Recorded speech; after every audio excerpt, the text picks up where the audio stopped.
ओम शांती. राजयोग meditation कोर्समध्ये तुमचं स्वागत आहे. आज आपण या मेडिटेशन कोर्सच्या 5व्या पाठाचा अभ्यास करणार आहोत. चला तर आपण आपल्या पाठाला सुरुवात करूया. या पाठामध्ये आपण पाहणार आहोत की ईश्वर परमपिता परमात्मा हे सर्व मनुष्य आत्म्याचे पिता आहेत व या जगातील सर्व धर्म हे चांगलेच आहेत, कुठलाही धर्म हा वाईट नाही. तर याच्याबद्दलच आपण माहिती घेणार आहोत.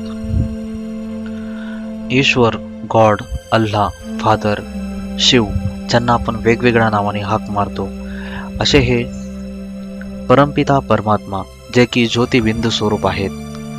तर हे जे आपले परमपिता परमात्मा आहेत हे जगामध्ये सर्वात जास्त पॉवरफुल आहेत, सर्व शक्तिमान आहेत. त्यांचीच आपण मुले म्हणजेच आत्मा आहोत. सर्व मनुष्य आत्मा ह्या एका ईश्वराचे मुलं आहेत. मग ईश्वर हा मनुष्य आत्म्यामध्ये कुठल्याही प्रकारचा भेदभाव करत नाही. त्याला सर्व मुले समान आहेत. प्रत्येक जण आपापल्या कर्मानुसार, आपापल्या संस्कारानुसार चांगला किंवा वाईट असतो. पण सर्व मनुष्य आत्मा ह्या ईश्वराची मुलं आहेत. ईश्वराने कुठल्याही प्रकारचा भेदभाव हा केलेला नाही. ईश्वराने सांगितल्याप्रमाणे सर्व धर्म हे मनुष्याला चांगला रस्ता दाखवण्यासाठी निर्माण झालेले होते. पण कालांतराने धर्मामध्ये अनेक बदल होत गेले आणि मग अनेक चुकीच्या गोष्टी जसे की जातीवाद, त्याचप्रमाणे अनेक चुकीच्या प्रथा ह्या धर्मामध्ये आल्या. लोक हिंसा करायला लागली. तर अशी जी काही वाईट गोष्टी आहेत तर या कुठल्याही धर्मसंस्थापकाने सांगितल्या नाहीत. त्याचप्रमाणे ईश्वराने देखील सांगितल्या नाहीत. आपण सर्व धर्म चांगले आणि सर्व धर्म सारखे कसे आहेत हे आपण थोडक्यात इथे समजून घेणार आहोत. ईश्वराने कुठल्याही प्राण्याला मारून खायला सांगितलेलं नाही. त्याचप्रमाणे हिंसा करायला सांगितलेली नाही. मग लोक ही हिंसा का करतात? तर लक्षात घ्या, ईश्वराने मनुष्य आत्म्यामध्ये जो काही अहंकार असतो तर त्या अहंकाराची बळी देण्यासाठी सांगितलेलं आहे. त्याचप्रमाणे जर आपण याला हिंदीमध्ये सांगायचं झालं तर आत्मा में जो अहंकार के रूप में जो बकरी होती है उस बकरी की बलि देनी है, असं ईश्वराने सांगितलेलं होतं. मग काही लोकांनी काय केलं, अहंकाराची बळी द्यायची सोडून बकरीच मारून खायला चालू केली. अनेक लोक बकरीची बळी द्यायला लागले. तर अशा पद्धतीनं अंधश्रद्धा ह्या हळूहळू येत गेल्या. ईश्वरांनी कुठल्याच पद्धतीने मेलेला प्राणी खायला सांगितलेला नव्हता. त्याचप्रमाणे कुठल्याच धर्मसंस्थापकाने कुठलाही मेलेला प्राणी किंवा कुठल्याच पद्धतीने मेलेला प्राणी खायला सांगितलेला नव्हता. पण लोकांनी काय केलं, तर ज्या धर्माने किंवा ज्या धर्मसंस्थापकाने अहिंसेचा संदेश दिला तर त्या धर्मातील लोकांनी दुसऱ्याने मारलेला प्राणी किंवा इतर कुठल्याही पद्धतीने मेलेला प्राणी जो की स्वतः मारलेला नाही तर तो त्यांनी खायला चालू केला. परंतु लक्षात घ्या, एखाद्या आईवडिलाचे एखादे मूल कुठल्याही कारणास्तव मरते. समजा लोक ज्या पद्धतीनं मेलेला प्राणी खाणे योग्य समजतात त्याच पद्धतीने एखाद्याचा मुलगा जर मेला तर त्याच्या मुलाचे मांस कुठलेच आईवडील खाऊ शकत नाहीत. किंवा समजा जरी ते मांस पचण्यायोग्य असले तरी देखील त्याचे आईवडील आपल्या मुलाचे मांस हे खाऊ शकत नाहीत. कारण आपल्या मुलाप्रती दया, प्रेम, करुणा, आपुलकी आहे. मग जगावरती प्रेम करणारे असे काही धर्मसंस्थापक आहेत ज्यांनी अहिंसेचा संदेश दिला, संपूर्ण जगातील प्राणीमात्रावरती प्रेम, दया केलं. तर मग हे महान धर्मसंस्थापक कुठला प्राणी मारून खायला सांगतील? हा प्रश्न देखील आपण स्वतःला विचारला पाहिजे. त्याचप्रमाणे ईश्वराने नग्न अवस्थेमध्ये कोणालाही फिरायला सांगितलेलं नव्हतं. किंवा इतर म्हणजे सार्वजनिक ठिकाणी असतील किंवा कुठल्याच ठिकाणी असतील तर तुम्ही नग्न अवस्थेत राहा असं ईश्वराने कधीही सांगितलेलं नाही. ईश्वराने असं सांगितलं होतं की स्वतःला आत्मा समजा. तुम्ही आत्मा आहात आणि आत्म्याने घातलेलं हे शरीर म्हणजे एक वस्त्र आहे, तर ह्या शरीराला बघायचं नाही, अर्थात ह्या शरीर रूपी कपड्याला विसरून स्वतःला आत्मा समजायचं आहे, असं ईश्वराने सांगितलेलं होतं. पण काही लोकांनी काय केलं, स्वतःच्या अंगावरचीच कपडे काढून टाकले. मग असं कुठल्याही धर्मसंस्थापकाने किंवा ईश्वराने सांगितलं नाही की तुम्ही अंगावरची वस्त्र काढून टाका. मग अशा पद्धतीनं अनेक अंधश्रद्धा आल्या. कुठलाही धर्म हिंसा करायला सांगित नाही, कुठलाही धर्म दुसऱ्यावरती अन्याय अत्याचार करायला सांगत नाही, त्याचप्रमाणे कुठलाही धर्म दुसऱ्याला त्रास द्यायला सांगत नाही. तर सर्व धर्म हे मानवतेची शिकवण देत असतात. लक्षात घ्या, गुरु नानक यांनी आपल्याला सांगितलं होतं की एक ओंकार सदनाम. ओंकार किती आहे? एक आहे. परमपिता परमात्मा हे जगामध्ये एकच आहेत आणि आपण सर्व आत्मा त्यांची मुलं आहोत. त्याचप्रमाणे क्राइस्ट यांनी काय सांगितलं होतं की God is one, God is light. देव हा एकच आहे आणि तो प्रकाशमय आहे.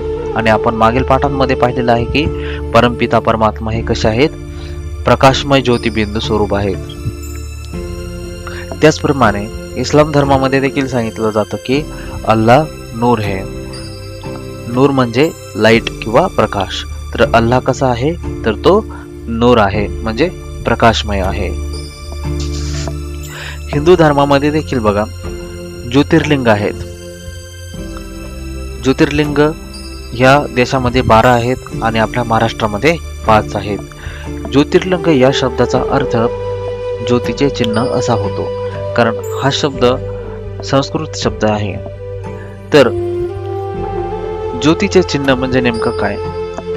तर प्रकाशमय ज्योतिबिंदू म्हणजेच परमपिता परमात्मा यांचं हे चिन्ह आहे. याला शिवलिंग देखील म्हणलं जातं. याचा अर्थ काय होतो? शिवाचे चिन्ह. तर चिन्हाच्या रूपामध्ये किंवा प्रतिकात्मक रूपाने त्यांची पूजा करण्यासाठी, त्यांच्या प्रती प्रेम व्यक्त करण्यासाठी ह्या ज्योतिर्लिंगाची स्थापना ही करण्यात आलेली होती. तर अशा पद्धतीनं हे ज्योतिर्लिंग आहे, याची पूजा हिंदू धर्मामध्ये केली जाते. तर सर्व धर्म हे एका परमपिता परमात्मा म्हणजेच ईश्वराला मानत असतात.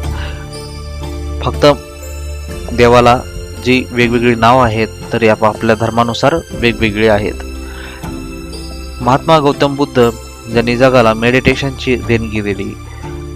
मेडिटेशन एक खूप महान मार्ग आहे व्यक्तीला महान बनण्याचा. मेडिटेशनमध्ये एक फोकस केला जातो एका ठिकाणी. त्याचप्रमाणे सकारात्मक विचाराच्या संरचना ह्या केल्या जातात. भगवान बुद्धांनी जगाला अहिंसेचा, शांतीचा संदेश दिला. त्याचप्रमाणे महावीरांनी देखील अहिंसेचा संदेश जगाला दिला.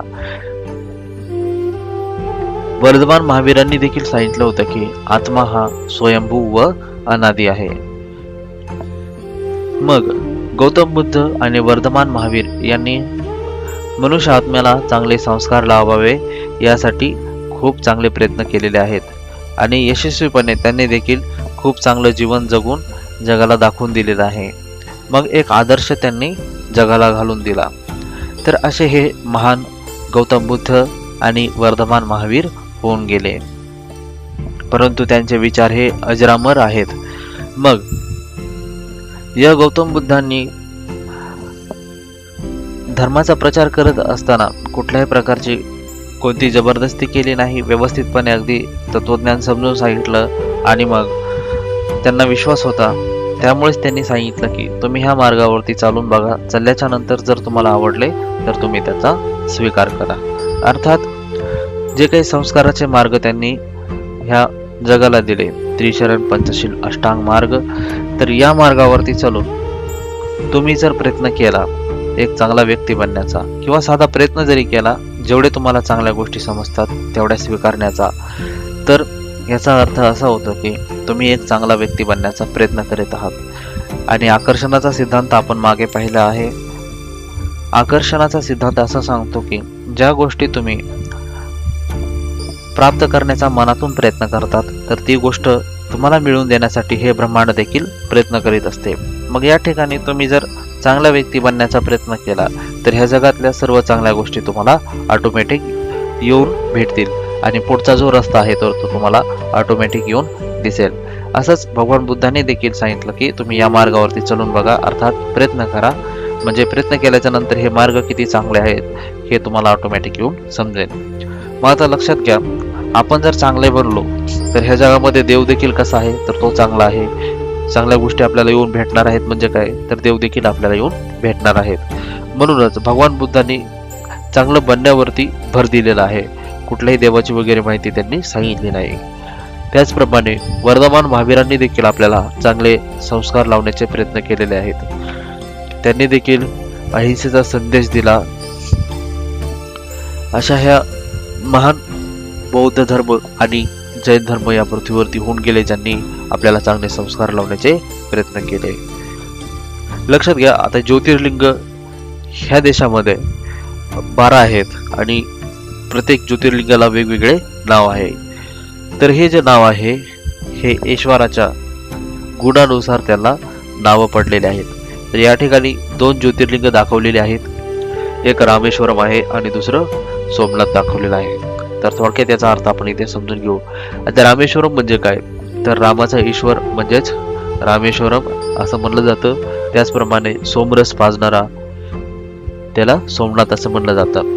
तर रामाचा ईश्वर कोण आहे तर परमपिता परमात्मा, ज्यांना शिव परमात्मा देखील म्हणलं जातं. त्याचप्रमाणे सोमरस पाजणारा कोण आहे तर तो एक ईश्वर परमपिता परमात्मा आहे. थोडक्यात सांगायचं झालं तर काय तर सर्व धर्म हे चांगले आहेत. कुठल्याही धर्माने वाईट शिकवण दिली नाही. आजच्या काळामध्ये जसे की प्रभावी अशी साधनं आहेत, प्रिंट मीडिया आहे, इलेक्ट्रॉनिक मीडिया आहे, छपाई यंत्रे आहेत, वेगवेगळी साधनं आहेत जी की प्रभावी आहेत. तर अशी साधनं जी आहेत तर ती साधनं धर्मस्थापनेच्या वेळी अस्तित्वामध्ये नव्हती किंवा तेवढी प्रभावी साधनं त्या पद्धतीची धर्मस्थापनेच्या वेळी नव्हती. यामुळे धर्माचे मूळ ज्ञान जे आहे तर ते दीर्घकाळापर्यंत टिकवून ठेवता आले नाही. त्यामुळे धर्मामध्ये इत्यादी कारणांनी अनेक बदल होत गेले आणि मग धर्मामध्ये अनेक अंधश्रद्धा आल्या आणि त्याचप्रमाणे जातीभेद वगैरे वेगवेगळ्या वाईट गोष्टी ह्या आल्या. मग आता ईश्वर काय सांगत आहे आपल्याला की या ठिकाणी येऊन या संगम युगावरती की सर्व धर्म चांगले कसे आहेत, कुठल्या वाईट गोष्टी कशा आहेत, मग त्याचे चांगल्या गोष्टी कोणत्या आहेत, त्याचे पुरावे काय आहेत, तर सर्व ईश्वर हे देत असतो. लक्षात घ्या, हिंदू धर्मामध्ये असं देखील म्हणलं जातं की ब्रह्माच्या मुखामधून ब्राह्मण जन्माला येतात. मग आता हे वैज्ञानिक दृष्टीने आणि शब्दशः आपण बघायला गेलो तर हे फार चुकीचे वाटते, परंतु ही गोष्ट चुकीची नसून हे गोष्ट सत्य आहे. तर लक्षात घ्या कशी सत्य आहे, ईश्वराने काय पुरावे दिलेले आहेत. ईश्वरांनी प्रजापिता ब्रह्मा म्हणजे दादाजी लेखराज यांच्या शरीराद्वारे येऊन हे ज्ञान दिलेलं आहे. आपण आत्मा जसे या भ्रुकुटीमध्ये, ह्या शरीराच्या भ्रुकुटीमध्ये आपण इथे बसलेलो आहोत आणि हे शरीर का घेतलेलं आहे तर आपल्याला चांगलं कर्म करायचं आहे शरीराद्वारे, म्हणून आपण या शरीरामध्ये आलेलो आहोत. तसेच परमपिता परमात्मा देखील ते देखील एक आत्माच आहेत, परंतु जगामध्ये सर्व शक्तिमान आहेत. तर गॉड, अल्लाह, फादर, शिव हे जे काही प्रकाशमय ज्योतिबिंदू आहेत, तर या प्रकाशमय ज्योतिबिंदू परमपिता परमात्मा यांनी या दादाजी लेखराज यांच्या शरीराद्वारे हे ज्ञान दिलेलं आहे. मग प्रजापिता ब्रह्मा असं त्यांना म्हणलं गेलेलं आहे. दादाजी लेखराज यांना प्रजापिता ब्रह्मा त्यांनी म्हणलेलं आहे. मग हे जे ज्ञान आहे तर हे ज्ञान कसं दिलं तर तोंडाने ज्ञान दिलं. परमपिता परमात्मा यांनी प्रजापिता ब्रह्माचे शरीर घेऊन ज्ञान हे मुखाद्वारे देण्यात आले. बघ आता ह्या ज्ञानमार्गावरती ज्यावेळेस लोक चालतात तर चालत असताना स्वतःमधले दुर्गुण हे बाहेर काढून टाकतात आणि सद्गुण हे स्वतःमध्ये भरतात. मग ब्राह्मण या शब्दाचा अर्थ काय तर जो व्यक्ती सद्गुणी आहे, स्वतःमधले दुर्गुण ज्यांनी काढलेले आहे तर तोच ब्राह्मण आहे. म्हणजे थोडक्यात सांगायचं झालं तर ब्राह्मण म्हणजे सर्व चांगला किंवा सर्वोत्कृष्ट. सर्वोत्कृष्ट केव्हा बनेल ज्यावेळेस व्यक्ती हा स्वतःमधले दुर्गुण काढेल आणि सद्गुण भरेल, अर्थात ब्राह्मण बनेल. मग लोक काय करतात तर ह्या मार्गाचा स्वीकार करून ब्राह्मण अर्थात सर्वोत्कृष्ट बनतात. मग सर्वोत्कृष्ट बनल्यामुळे स्वतःच्या जीवनामधला जो काही अंधकार आहे, दुःख आहे तर ते नष्ट होतं आणि आपलं जीवन हे सुखमय होत असतं. तर वाईट जीवनातून चांगल्या जीवनाकडे जे काही आपलं परिवर्तन होत आहे तर यालाच पुनर्जन्म मानलं जातं किंवा जन्म मानलं जातं. तर अशा पद्धतीनं ब्राह्मण ब्रह्माच्या मुखामधून जन्माला येतात. लोकांच्या जीवनामध्ये होणारे जे चांगले परिवर्तन आहे त्यालाच जन्म मानलं जातं. तर लोक चांगले अर्थात ब्राह्मण कसे बनतात तर हे प्रजापिता ब्रह्माच्या मुखाद्वारे दिलेलं जे ज्ञान आहे तर ते ज्ञान स्वीकारून लोक हे ब्राह्मण बनत असतात। तर अशा पद्धतीनं ज्या काही गोष्टी आहेत ज्या आपल्याला चुकीच्या वाटतात परंतु त्या सत्य कशा आहेत तर ते ईश्वराने देखील समजून सांगितलेलं आहे। आणि ज्या काही अंधश्रद्धा आहेत तर त्या अंधश्रद्धाच आहेत। ईश्वर कोणालाही दुःख देत नाही, कुठला प्राणी मारून खायला सांगत नाही, कुठल्याच धर्माने कोणालाही दुःख कुठल्याच पद्धतीने दुःख द्यायला सांगितलेलं नाही। सर्व धर्म हे चांगले आहेत या ठिकाणी आपल्याला समजलेलं आहे। आपला पाठ या ठिकाणी संपलेला आहे। भेटूया आपण पुढच्या पाठामध्ये। धन्यवाद। ओम शांती।